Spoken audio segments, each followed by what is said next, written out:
One thing I've noticed about Gray Zone Warfare's PvE mode is that players spend an incredible amount of time helping complete strangers.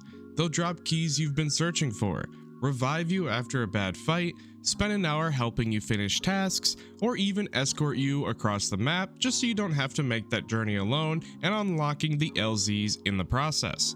And the interesting part is the game never actually rewards them for doing any of that.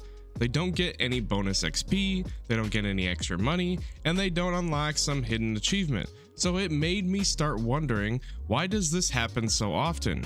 Because after reading hundreds of comments and playing every patch of Gray Zone Warfare, I don't think this community became this way by accident. Now, if you've played Gray Zone Warfare for any moment of time, there's a pretty good chance you've got one of these stories underneath your belt. Maybe you were stuck looking for a quest key and someone overheard you asking about it in voice chat before dropping it at your feet or just unlocking the door for you. Maybe you were completely out of meds after clearing out a compound and another player ran over just to patch you up or drop you some meds that you need.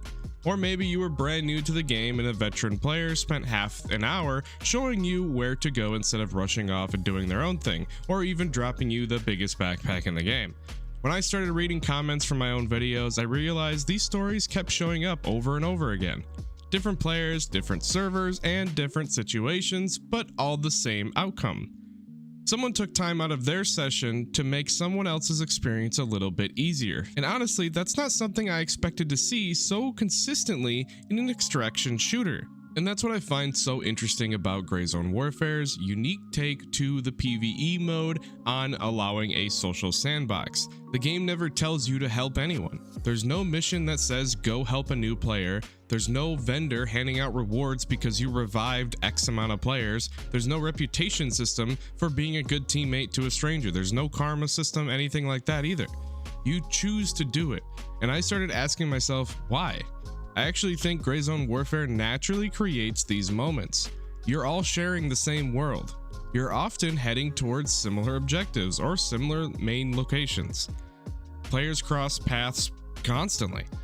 Instead of feeling like everyone is rushing through a timed raid, the pace of the game gives people opportunity to stop for a minute, have a conversation, or lend a hand before continuing on their way, regardless if you're in the same faction or not.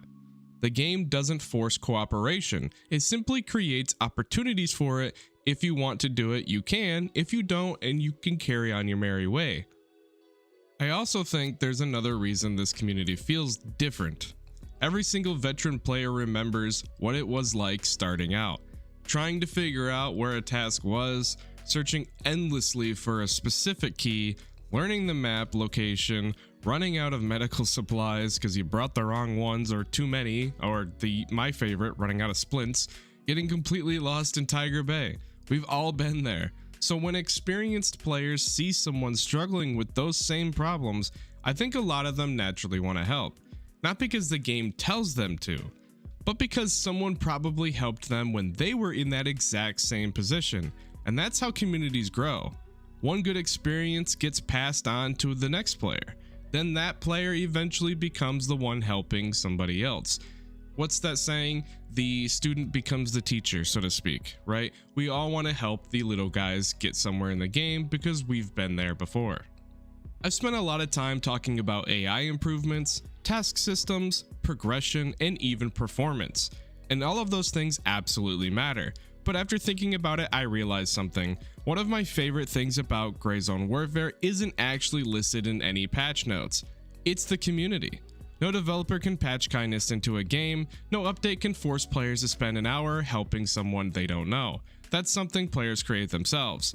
And I honestly think that's become one of Gray Zone Warfare's biggest strengths. It's not something you immediately notice when you buy the game. It's something you experience after spending time inside its community. As Gray Zone Warfare continues to grow, I really hope this part of the community never changes. There are still going to be disagreements, people are still going to debate AI, progression, endgame content, and every new update that gets released. That's just completely normal with any game, especially since it's in early access. But I'd hate to lose the culture that's quietly developed over the last year, because every time I see someone stopping to revive a stranger, dropping a rare key, or spending their evening helping a new player complete their tasks, It reminds me that online games don't have to be defined by a competition setting alone. Sometimes the moments you remember most aren't the firefights, they're the people you met along the way, and that's something that's really special and unique about Gray Zone Warfare. So now I want to hear your story. What's the nicest thing another player has ever done for you in Gray Zone Warfare? Or maybe, what's something you've done for another player that you'll always remember? I genuinely love to read those comments because I have a feeling there are far more than any of us realize. And if there's one thing this community has taught me over the release of every single patch, it's that sometimes the best part of Gray Zone Warfare isn't the game itself, it's the people playing it. Thanks guys for watching, and I'll see you guys next time.